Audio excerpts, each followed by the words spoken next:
Australia వేదికగా జరుగుతున్న border Gavaskar trophy వివాదాస్పదంగా మారుతోంది. టీమిండియాను ఇబ్బంది పెట్టేందుకు ఆస్ట్రేలియన్ క్రికెట్ బోర్డుతో పాటు ఆ దేశ మీడియా మైండ్ గేమ్స్ ఆడుతోంది. దీనిలో భాగంగానే భారత ప్లేయర్లను మానసికంగా దెబ్బతీసేందుకు వ్యూహాలు పన్నుతోంది.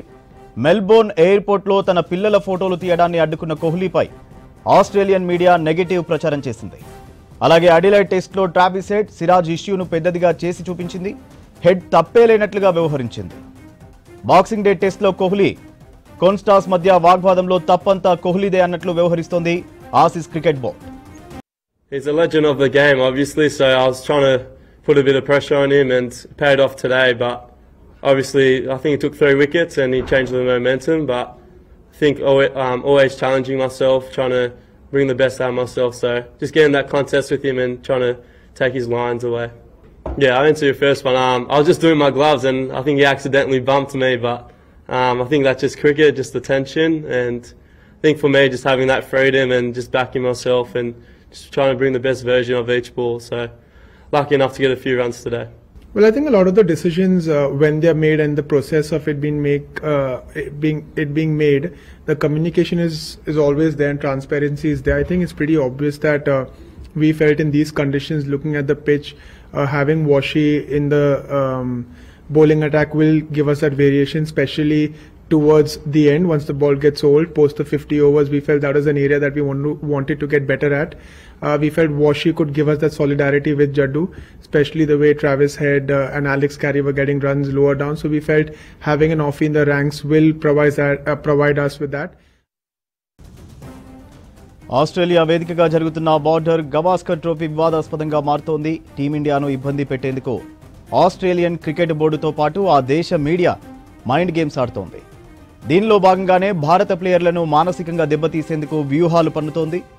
మెల్బోర్న్ ఎయిర్పోర్ట్లో తన పిల్లల ఫోటోలు తీయడాన్ని అడ్డుకున్న కోహ్లీపై ఆస్ట్రేలియన్ మీడియా నెగటివ్ ప్రచారం చేసింది. అలాగే అడిలైడ్ టెస్ట్లో ట్రావిస్ హెడ్, సిరాజ్ ఇష్యూను పెద్దదిగా చేసి చూపించింది. హెడ్ తప్పేలేనట్లుగా వ్యవహరించింది.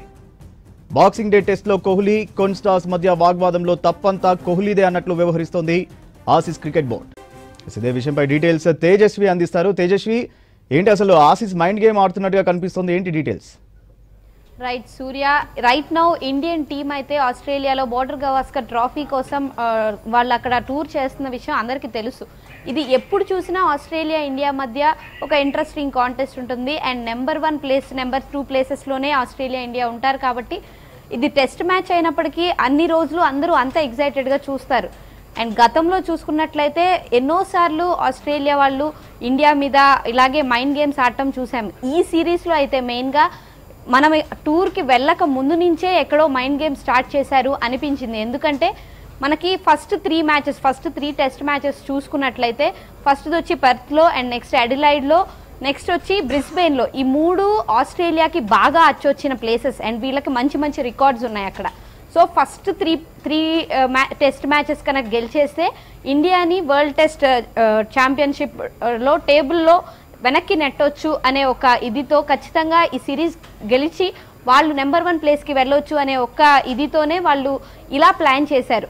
కానీ ఎక్కడో వాతావరణం సహకరించడమో, కొన్ని సిచ్యువేషన్స్ మనకు అనుకూలంగా మారి ఈ 3 మ్యాచెస్ అయ్యేటప్పటికి మనకి 1-1తో ఈక్వల్గా మెల్బోర్న్కి వచ్చాం. మెల్బోర్న్ అండ్ సిడ్నీ ఇండియాకి మంచి మంచి రికార్డ్స్ ఉన్న ప్లేసెస్ అండ్ ఇండియాకి బాగా అచ్చొచ్చిన ప్లేసెస్. ఇక్కడికి వచ్చేటప్పటికి 2-1, 2-0తో ఏమన్నా ఈక్వల్ చేస్తే నెక్స్ట్ వాళ్ళకి ఈజీ అయిపోతుంది అని అనుకొని ఫస్ట్ ప్లాన్ చేయడమే ఇలా ప్లాన్ చేశారు. అండ్ అది పక్కన పెట్టేస్తే సెకండ్ మ్యాచ్ అడిలైడ్లో జరిగిన మ్యాచ్లో సిరాజ్కి, ట్రావిస్ హెడ్కి మధ్య కొంచెం ఒక చిన్న ఘర్షణ జరిగింది. అది అందరు క్లారిటీగా విజువలైజ్ చేశారు. కానీ అక్కడ ట్రావిస్ హెడ్ కూడా మాట్లాడడం జరిగింది. కొంచెం ర్యాష్గా ఇంగ్లీష్లో తను మాట్లాడాడు. అండ్ సిరాజ్ బాడీ లాంగ్వేజ్ కూడా ఎప్పుడూ అలాగే ఉంటుంది, మనం చూస్తూనే ఉంటాం. అంత అగ్రెసివ్గానే ఉంటాడు సిరాజ్. సో దాన్ని ఎక్కడో సిరాజ్దే తప్పు అన్నట్టు పోర్ట్రేట్ చేశారు అంత క్లియర్గా. మెయిన్గా ఆస్ట్రేలియా మీడియా చూసుకుంటే సిరాజ్ని ఎక్కడో మెంటల్గా వీక్ చేయడానికి ఇలాంటి ఒక సిచ్యువేషన్ క్రియేట్ చేశారు. అండ్ గతంలో కూడా సిరాజ్ని వాళ్ళు అంటే కలర్తో ఇట్లా రేసిజం ఇలా వాళ్ళు బూయింగ్ చేయడం కూడా చూసాం ఆస్ట్రేలియాలోనే. మెయిన్గా తను డెబ్యూ చేశాడప్పుడు. అండ్ ఆ కండిషన్ అయిపోయింది అని అనుకుంటున్న టైంలో మొన్న మెల్బోర్న్ ఎయిర్పోర్ట్లో మనం చూసాము విరాట్ కోహ్లీ విషయంలో ఒక చిన్న ఘర్షణ, అంటే అక్కడేమీ రచ్చ జరగలేదు. ఎందుకంటే విరాట్ కోహ్లీ వాళ్ళ పిల్లల్ని అక్కడ ఒక మీడియా జర్నలిస్ట్ ఫోటోలు తీసినప్పుడు తను చాలా సున్నితంగా అవి డిలీట్ చేయమని రిక్వెస్ట్ చేశారు. అండ్ వాళ్ళు కూడా నార్మల్గానే రియాక్ట్ అయ్యారు. కానీ దాన్ని చాలా పెద్ద విషయం చేసేసి అక్కడ ఆస్ట్రేలియన్ మీడియా ఏదో ఈ మధ్య కొంచెం విరాట్ కోహ్లీ కామ్ డౌన్ అవ్వడం చూసాం కదా, పాత విరాట్ కోహ్లీ వచ్చేసాడు, తను అగ్రెసివ్గా రియాక్ట్ అయిపోయాడు అన్నట్టు. ఎలాగూ రీసెంట్గా విరాట్ కోహ్లీ ఫామ్ సరిగ్గా లేదు కాబట్టి ఇలా కూడా మెంటల్గా కూడా తన్ని కొంచెం వీక్ చేస్తే తను పోకయ్యి ఒక మ్యాచ్కి తనని బ్యాన్ చేయడానికి ఛాన్సెస్ ఉంటాయి. ఇలాంటి స్ట్రాటజీస్తో వచ్చి మైండ్ గేమ్ ఆడడం మొదలుపెట్టారు. అండ్ విరాట్ కోహ్లీ ఈరోజు కూడా అదే అగ్రెషన్ మనం చూసాము. ఎక్కడైతే కాన్స్టాస్ వికెట్ పడట్లేదు, స్టార్టింగే 65 బాల్స్లో 60 కొట్టేశాడో అక్కడ ఎంతో మనకు కొంచెం వీక్ అయిపోయామేమో అన్న ఫీలింగ్లోనో ఏమో తెలియదు. పైగా అతను ఓన్లీ 19 ఇయర్స్ కాన్స్టాస్. సో ఈ రోజే డెబ్యూ చేయడం జరిగింది. డెబ్యూ మ్యాచ్లోనే అంత అగ్రెసివ్గా ఆడేటప్పటికి విరాట్ కోహ్లీ కొంచెం రియాక్ట్ అయ్యాడు. అండ్ దాని మీద మనకి నిషేధం లేకపోయినా ఒక 20% తన ఫీ అయితే రెడ్యూస్ చేయడం జరిగింది.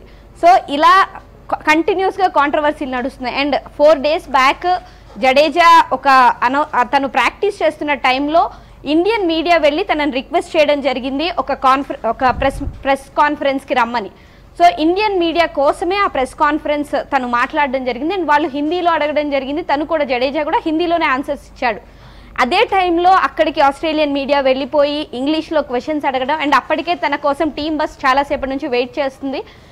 తను అందుకని ఆస్ట్రేలియన్ మీడియాకి ఆన్సర్ చేయకుండా టీం బస్లో అందరూ వెయిట్ చేస్తున్నారు కాబట్టి వెళ్ళిపోయాడు. దాన్ని కూడా కాంట్రవర్సీ చేసేసి ఇష్యూ చేసేసి ఆస్ట్రేలియన్ మీడియాకి వాళ్ళు ఇంపార్టెన్స్ ఇవ్వట్లేదని, చాలా నెగ్లిజెన్స్ ఉందని చాలా నెగిటివిటీ స్ప్రెడ్ చేస్తున్నారు. సో ఇలా పైగా మెల్బోర్న్కి వెళ్ళినప్పుడు మనకి ఎక్కడైతే ప్రాక్టీస్ సెషన్స్ ఉంటాయో అక్కడ నెట్స్లో ఇండియన్ టీంకి ఒక రకమైన పిచ్ ఇవ్వడం అండ్ ఆస్ట్రేలియన్ టీంకి ఇంకొక రకమైన పిచ్ ఇవ్వడం, వాళ్ళకైతే ఫ్రెష్ పిచ్చెస్ ఇవ్వడం అండ్ మనకి కొంచెం ఎగుడు దిగుడుగా ఉండి ఎక్కువ బౌన్స్ అవుతూ రోహిత్ శర్మ, కేఎల్ రాహుల్ లాంటి వాళ్ళు రన్ చేస్తూ పడిపోయిన సందర్భాలు కూడా మనం మొన్న మెల్బోర్న్లో ప్రాక్టీస్ సెషన్లో కూడా కనిపించాయి. సో ఇంత క్లాషెస్ ఎందుకు వస్తున్నాయి? ఎలాగైనా వాళ్ళు ఈ సిరీస్ గెలవడానికి సామదాన భేద దండోపాయాలు అయితే ఉపయోగిస్తున్నారు. కానీ ఇది ఎంతవరకు కరెక్ట్ అనేది అయితే చాలా చర్చ జరుగుతుంది. దీన్ని ఖచ్చితంగా మార్చే ప్రయత్నం అయితే బీసీసీఐ చేయాలి. ఎందుకంటే ఇప్పుడు ఐసీసీలో నెంబర్ 1 ప్లేస్లో అండ్ ఎక్కువ వాళ్ళకి పవర్ ఉంది కాబట్టి బీసీసీఐకి దీన్ని మార్చి ఇండియన్ టీంని ఇబ్బంది పెట్టకుండా అయితే చూసుకునే ప్రయత్నం చేయాలి సూర్య.